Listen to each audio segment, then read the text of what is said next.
संविधान का निर्माण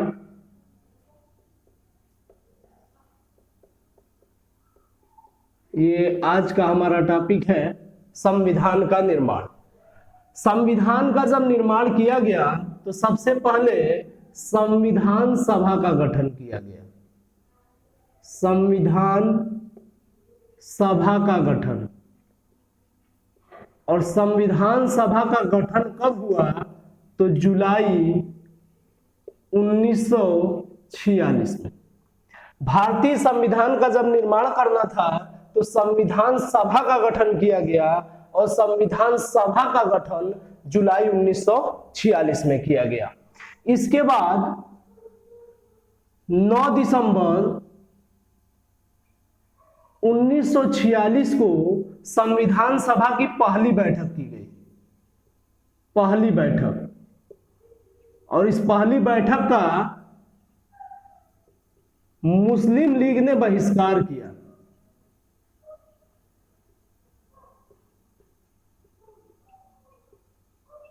ये याद रखेंगे आप। संविधान सभा का निर्माण किया गया। भारतीय संविधान का जब निर्माण करना था तो उसके लिए पहले एक सभा बनाई गई जिसको संविधान सभा कहा गया।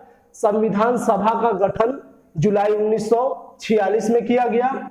9 दिसंबर 1946 को संविधान सभा की पहली बैठक की गई जिसका मुस्लिम लीग ने बहिष्कार किया, और इस पहली बैठक के जो अध्यक्ष थे वो अस्थायी अध्यक्ष बनाए गए थे।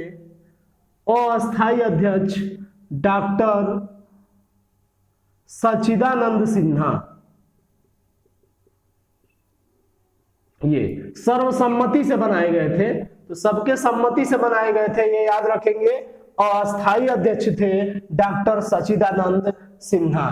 तो पहली बैठक 9 दिसंबर 1946 को हुई थी। ठीक है। इसके बाद 11 दिसंबर, 2 दिन बाद 11 दिसंबर 1946 को अस्थायी अध्यक्ष बना दिए गए डॉक्टर राजेंद्र प्रसाद। तो 11 दिसंबर 1946 को जो अस्थायी अध्यक्ष बनाए गए वो बनाए गए डॉक्टर राजेंद्र प्रसाद, और 13 दिसंबर 1946 को पंडित जवाहरलाल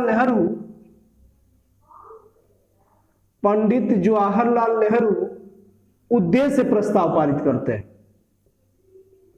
उद्देश्य प्रस्ताव, ठीक, जिसको अब देखिए दिसंबर तक पहुंच गए। दिसंबर के बाद चले गए जनवरी, जिसको 22 जनवरी 1947 को स्वीकृति मिल जाती है। ये यहां तक आप पहुंचने का प्रयास करते हैं। संविधान सभा का गठन जुलाई 1946 में, पहली बैठक 9 दिसंबर 1946 में। विरोध या बहिष्कार किसने किया? मुस्लिम लीग ने। अस्थायी अध्यक्ष कौन थे? डॉक्टर सच्चिदानंद सिन्हा थे। 11 दिसंबर 1946 को अस्थायी अध्यक्ष बनाए गए डॉक्टर राजेंद्र प्रसाद। उनकी अध्यक्षता में पंडित जवाहरलाल नेहरू 13 दिसंबर 1946 को उद्देश्य प्रस्ताव पारित करते हैं, जिसको 22 जनवरी 1947 को स्वीकृति प्रदान की जाती है। इसके बाद डॉक्टर भीमराव अंबेडकर आते हैं।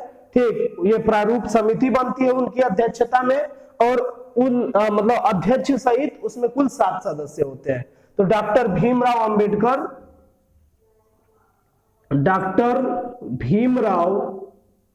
अंबेडकर की अध्यक्षता में प्रारूप समिति बनती है। प्रारूप समिति अध्यक्ष सहित टोटल 7 सदस्य होते हैं प्रारूप समिति में। तो ये याद रखेंगे। कब बनता है? तो 29 अगस्त 1947। तो ये याद रखेंगे, डॉक्टर भीमराव अंबेडकर की अध्यक्षता में प्रारूप समिति बनता है। इसकी स्थापना कब होती है? तो 29 अगस्त 1947 को होती है। इस प्रारूप समिति में अध्यक्ष सहित कुल 7 सदस्य होते हैं। 2 वर्ष 11 माह 18 दिन में संविधान बनके तैयार हो जाता है। 2 वर्ष 11 माह 18 दिन लगते हैं संविधान बनने में। तो ये आप याद रखेंगे, 2 वर्ष 11 माह 18 दिन लगते हैं। और 26 नवंबर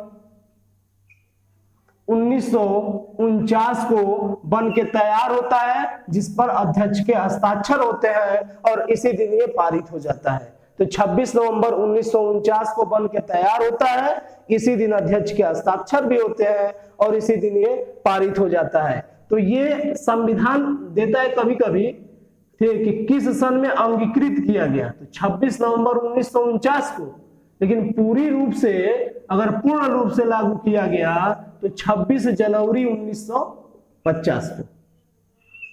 तो पूर्ण रूप से जो लागू किया गया 26 जनवरी 1950 को लागू किया गया। अब ये याद रखेंगे आप, यहां से पूर्ण रूप से लागू हुआ, यहां से 1930 ईस्वी से ही हम 26 जनवरी के ही दिन हम स्वाधीनता दिवस मनाते थे, स्वाधीनता दिवस, ये याद रखेंगे। उसके बाद से हम 26 जनवरी 1950 से ये हम उस दिन पूर्ण रूप से लागू हुआ और उसी दिन हम गणतंत्र दिवस के रूप में मनाते हैं। तो 26 जनवरी इसीलिए लिया गया क्योंकि उसी दिन स्वाधीनता दिवस के रूप में हम पहले से ही मना रहे हैं, 1930 से ही, ये याद रखेंगे आप। पूछ दे क्वेश्चन आपसे कि संविधान कब अंगीकृत किया गया, तो 26 नवंबर 1949 को। अब पूर्ण रूप से कब लागू हुआ, 26 जनवरी 1950 को, ठीक है ये। तो यहां से ये याद रखेंगे। इसके बाद संविधान में जो प्रस्तावना है उसको संविधान की कुंजी कहा जाता है। संविधान की कुंजी किसको कहते हैं, संविधान की प्रस्तावना को, संविधान की प्रस्तावना को संविधान की कुंजी कहा जाता है। यहां से डॉक्टर भीमराव अंबेडकर को संविधान का जनक कहा जाता है, ठीक। और इसी के बाद अंतिम बैठक अगर पूछ दे कब हुई संविधान सभा की, तो 24 जनवरी 1950 को संविधान सभा की अंतिम बैठक हुई, 24 जनवरी 1950 को। तो ये आप याद रखेंगे। और डॉक्टर राजेंद्र प्रसाद को भारत के पहले राष्ट्रपति बनाए गए, तो ये आप याद रखेंगे यहां से। तो संविधान सभा का गठन कब हुआ, जुलाई 1946, पहली बैठक 9 दिसंबर